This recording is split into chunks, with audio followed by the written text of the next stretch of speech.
Hi guys, good evening. गोजोन मोनाबिलि doctor Rahul बसुमतारीखौ बुथारगिरि सुबुंखौ मोनबाय गोबां गोजोननाय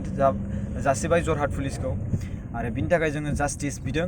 बिनि सायावहाय गोबां मोजां न्याय होनांगौ आरो बिनि सिंथिंजाय गुबुन सुबुंफोर आरो दंबावो नामा स' we want justice for doctor Rahul Basumatary नोंथांमोना गासैबो रायजो राजाफोरा बिनि सायावहाय ससियेल मिडियायावहाय भाइरेल खालामनानै पस्ट खालामनानै एकदमबारे सरकारनिफ्राय न्यायखौ मोननायखौ खालाम आरो बयबो हेफाजाब खालाम ससियेल मिडियायाव भाइरेल ओरैबायदि खालाम जे बेनि जाय डक्टर राहुल बसुमतारीनि बुथारनाय बिनि गासिबो गुदि बिजौ खोथाफोरखौ मिन्थिनो हानाय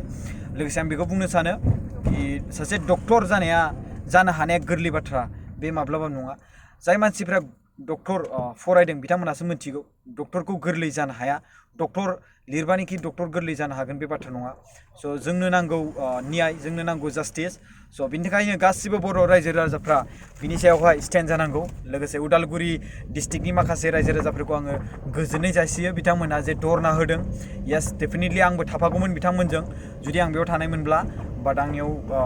बेफोरबायदि थांनो हानाय फेसिलिटिस गैयिनि जाहोनाव आं निमाहा बिनाय थाबाय नोंसिनियाव अब्लाबो आंनि फारसेनिफ्राय आंनि खुगानिफ्राय आंनि गोसोनिफ्राय जि मोनो आं बिनि सायाव भिडिअ बानायनानै आं नोंथांमोनजों हेफाजाब थाबाय थागोन स' बिनिखायनो गासिबो रायजो राजाफोरखौ आं बुङो मदद होलाय so' we want justice for doctor Rahul Basumatary culprit should be hang बे जाय बुथारगिरि बिथाङा जेब्लाबो फासि होजानांगौ आरो सरकारा बिनि सायावहाय नोजोर होनानै बिथांखौ मोजाङै दायनिगिरिखौ माने साजा होनांगौ बुथारनांगौ स' थेंक इउ सो माच गाइस बाय बाय